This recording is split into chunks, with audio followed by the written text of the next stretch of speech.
सर्वप्रथम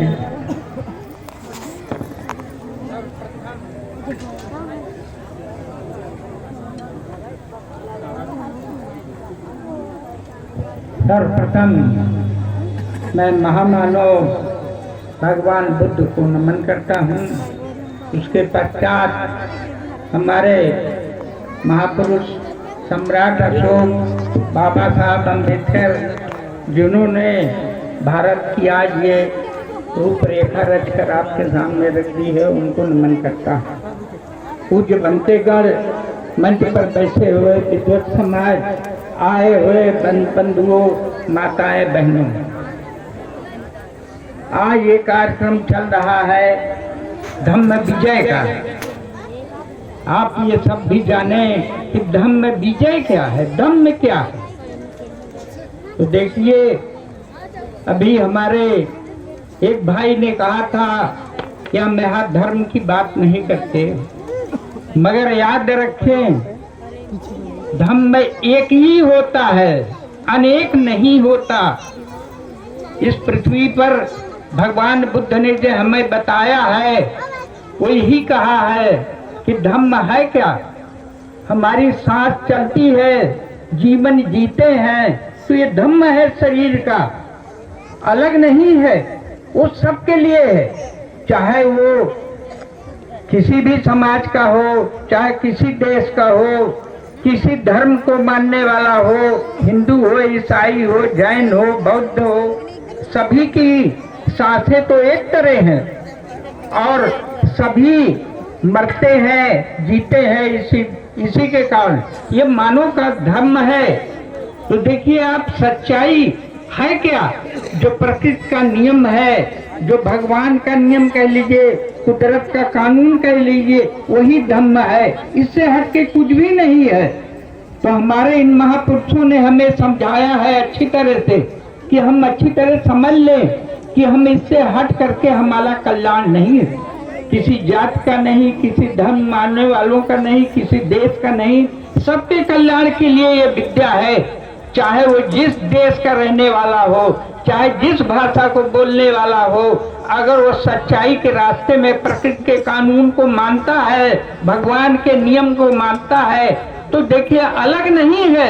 इस बात को अच्छी तरह आप सब जानिए।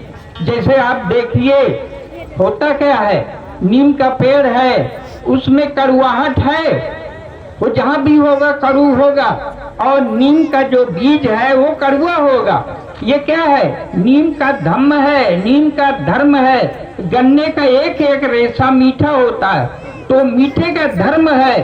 अगर आपके मिर्चे में कड़वाहट न रहे, तो आप फेंक देंगे, कहेंगे ये मिर्चा अच्छा नहीं है, यानी धर्म को नहीं निभा रहा है। तो आप समझिए धर्म क्या है क्या। तो प्रकृति का, कुदरत का जो कानून है वही धर्म है, इससे हटके कुछ भी नहीं हो सकता। आप इस बात को भी देख लीजिए, ये मानव के द्वारा गठित गढ़ंत बनाया हुआ ही ये धर्म जो है, जिसको हम लोग अलग अलग धर्म के नाम से करते हैं, ये धर्म नहीं है। जैसे आप ये देखिए, अगर हम हिंदू हैं, कोई सिख है, कोई ईसाई है, कोई जैन है, कौन बौद्ध है, सबको अगर किसी को बुखार आ जाता है तो डॉक्टर जो वैज्ञानिक है वो क्या देगा, दवा एक ही देगा। ये नहीं देगा कि हिंदू को दवा दूसरी दे दे और मुसलमान को दूसरी दे दे, बौद्ध को दूसरी दे दे, जैन को दूसरी दे दे, ना, सबके लिए एक ही है, क्योंकि उसका वही बुखार का धम्म है, उसको हटाने के लिए वही दवा है। इसी तरह हम सबको बढ़िया से समझ लेना चाहिए। भगवान बुद्ध ने कहा है कि जो कुदरत का कानून है उससे हट के कोई भी कुछ नहीं कर सकता है। इसीलिए उन्होंने, भगवान बुद्ध ने कहा है कि मुझे अपने अच्छी तरह से मैंने कुदरत के कानून को, नियम को पढ़ा है, जाना है, सीखा है। उससे हट के अगर कोई भी कहता है तो झूठ बोल रहा है, लोगों को धोखा दे रहा है, महा झूठा है, महा धोखेबाज है। तो आप समझ लीजिए, उस नियम से हट के, जो प्रकृति का नियम है उससे हट के कुछ भी नहीं हो सकता है। तो हम अभी हमारे माननीय मास्टर साहब ने आपको तमाम यहाँ पर जादू दिखाया, वो यही समझाने की कोशिश किए कि जो नियम है उससे हट के कुछ भी नहीं हो सकता। तो हम क्यों किसी के पीछे जाते हैं। भगवान बुद्ध ने तो साफ कह दिया कि मैं ये बताता हूँ, मैं एक रास्ता बता सकता हूँ, मैं किसी के कल्याण के लिए नहीं कहता हूँ कि आओ मैं वरदान दे दूं या कोई श्राप दे दे। किसी के पास ऐसी शक्ति नहीं है, न वरदान दे सकता है न आपकी भलाई कर सकता है। भलाई आप स्वयं अपनी कर सकते हैं। बच्चा अगर पढ़ता है खूब मेहनत लगा के, वो डॉक्टर, इंजीनियर, IAS, PCS सब बन जाएगा, उसको कोई रोकने वाला नहीं है। अगर घूमता है, टहलता है और तमाम तरह के फौरेब करता है तो निश्चित तौर पर उसको नहीं मिलेगा। अपने लिए वो श्राप दे रहा है, वो घूम करके रह जाएगा। जो कुछ करता है वही मिलेगा। बच्चा अगर पढ़ता नहीं है, खेलता है, कूदता है तो जिंदगी भर वही मिलेगा उसको। हम खाएंगे तभी हमारा पेट भरेगा, किसी से कह देने पर कभी पेट नहीं भर सकता, क्योंकि ये सच्चाई है। इसी को कुदरत का कानून कहते हैं, इसी का प्रसिद्ध का नियम कहते हैं, इसी का भगवान का सिद्धांत और धर्म कहते हैं। तो अशोक ने, बुद्ध ने और हमारे बाबा साहब ने जो हम सबको बताने की कोशिश किया वो यही किया है कि आप इधर उधर भागिए नहीं। जो नियम है, अगर आप मेहनत करेंगे, किसान है पानी देंगे, खाद देंगे, खूब सिंचाई करेंगे तो गेहूं में अधिक से अधिक पैदा होगा। ये उसका नियम है। और अगर आप भले बैठे रहेंगे तो कुछ भी नहीं हो सकता, चाहे जिसमें हो, चाहे आप डॉक्टर हो, चाहे इंजीनियर हो, चाहे दुकानदार हो, चाहे किसान हो। अगर आप मेहनत करके करेंगे तो आपके सामने फल आना है। वो उसका मेहनत का धर्म यही है कि फल आएगा।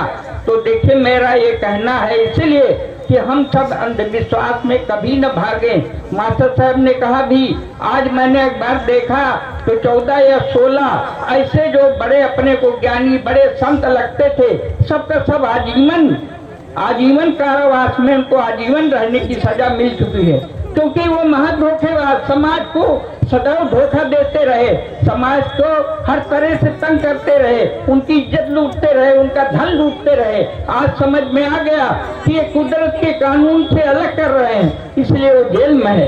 तो हम सबको बड़ा सावधान रहना चाहिए। सम्राट ने इसी धर्म को, सबका कल्याण है, किसी जात का नहीं, मैं तो कह रहा हूँ किसी धर्म का नहीं, न किसी देश का।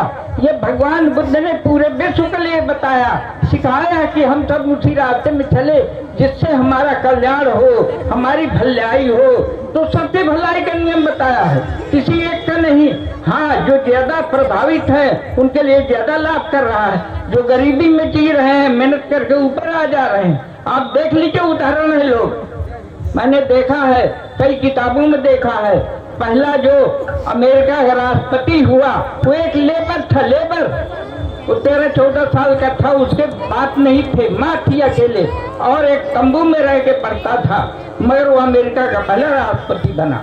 क्यों? मेहनत की वजह से, मन में चाह थी कि मैं तो बनूंगा। तो हम कहते हैं समाज में कोई भी जो चाहे बनेगा।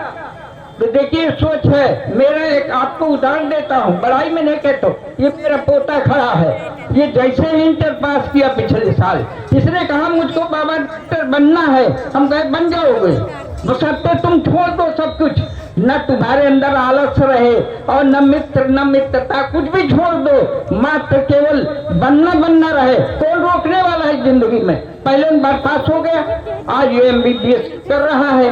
तो हम कहते हैं सबके लिए नियम एक है, हिंदू का सिद्धांत सबके कल्याण के लिए है, सबके भलाई के लिए है, चाहे माताएं बहनें गरीब अमीर सबके लिए है, हर जात के लिए है, हर देश के लिए है। तो हम सब ये समझ ले, आज जो हम पर्व मना रहे हैं इसलिए मना रहे हैं। सम्राट अशोक ने इसी दिन पूरे विश्व में इस ज्ञान का, जो बुद्ध का ज्ञान है, उसका पूरे विश्व में फैलाया था। और आज पूरा विश्व ऋणी है अशोक का। अशोक के कारण ही बुद्ध के ज्ञान को, सच्चाई को पूरा विश्व जान पाया।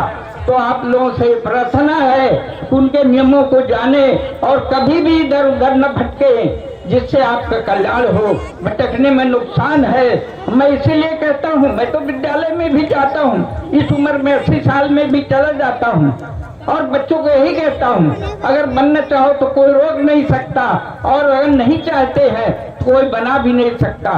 एक बात और कहूँगा, जान लीजिए, इस संसार में अगर कोई माता पिता भगवान है तो हमारी वो माताएं पिता हमारे हैं।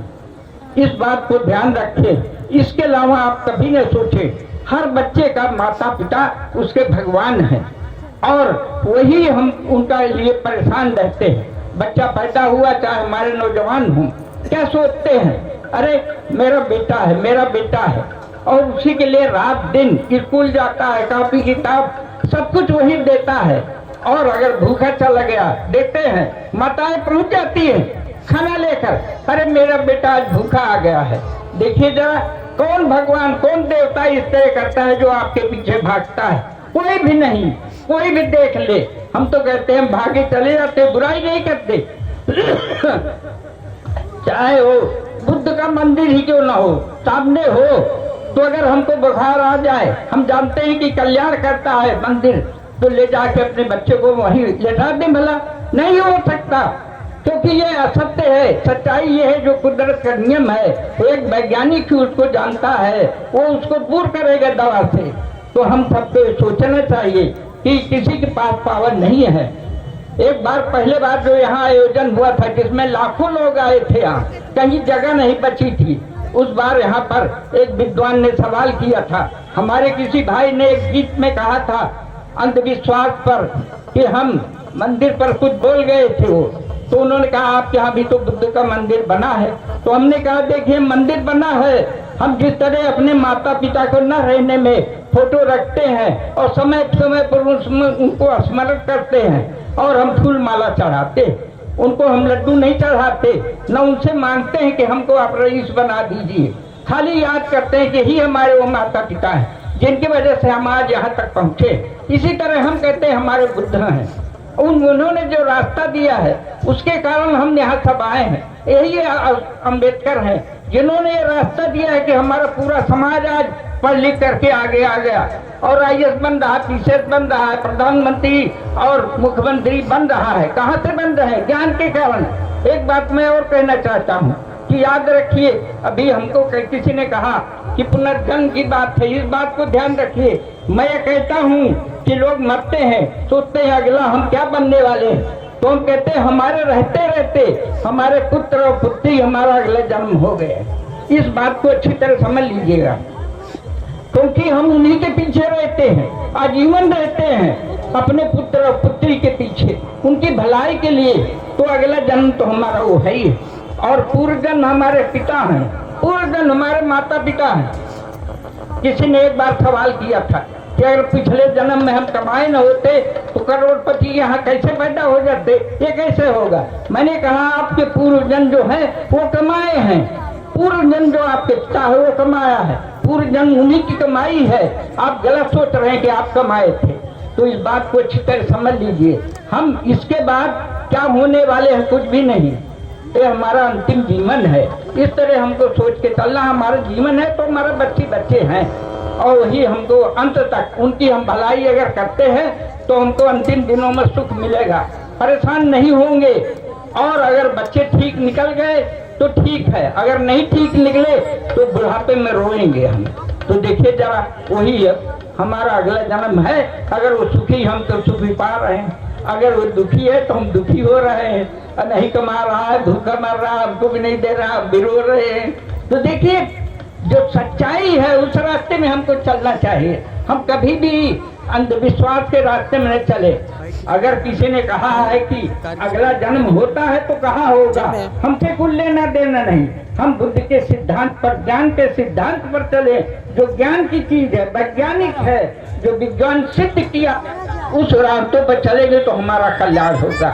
हमारा यही कहना है, यह संदेश लेकर आप सब जाइए, अंधविश्वास को भूल जाइए। अंधविश्वास को दूर करने के लिए ही सम्राट अशोक सेना का गठन किया गया, गांव-गांव, प्रदेश-प्रदेश इसकी शिक्षा दी गई। अब तो मेरी उम्र बहुत ज्यादा हो गई, मैं आने जाने लायक ज्यादा नहीं रह गया हूँ, मगर ये मेरा संदेश है कि आप जो नौजवान भाई हैं वो आगे आए और इस तरह के आगे कार्यक्रम को आगे बढ़ाते रहें और लोगों को ऐसे आयोजनों में समय पर यहाँ पर आकर के उनको भी ज्ञान दे, जिससे कि अभी हमारे बुजुर्ग भाई हैं आकर कहने लगे कि गीत संगीत तो साधन, इस तरह कोई संदेश नहीं जाएगा। मैं कहता हूँ हर कुछ चाहिए, उसके कारण भी तो हमारे लोग आएंगे, कुछ देर कब तक भाषण सुनेंगे, मगर जहाँ जरूरी है वो ज्ञान की आवश्यकता है, उसकी तो है आवश्यकता। ताकि हम जाने। और यहाँ किताबें लगी होती हैं, हम उस साहित्य को पढ़ें। हमारे पास हमारे महापुरुषों के द्वारा लिखा हुआ साहित्य, उसको सबको पढ़ना चाहिए, सबको जानना चाहिए। अगर हम पढ़ेंगे नहीं, जानेंगे नहीं, और हम ये कहते ऐसे सभाओं में जाना चाहिए, विद्वान आएंगे, कुछ न कुछ तो बताएंगे, हम सीखेंगे, जानेंगे और मनन करेंगे, हमको आ जाएगा। देखिए, कुछ चीजें बड़ी सच्चाई है, जो प्रकृति का सिद्धांत है उससे हटके कुछ भी नहीं हो सकता। एक बार हमारे घर के सामने एक दरोगा जी बैठे थे और वो कहने लगे, हमारे पास एक गाय है, तब भी थी आज भी है। कहने लगे, बाबूजी इसको अगर रोजाना एक भेली गुड़ खिलाइए तो आपको बहुत आशीर्वाद देगी।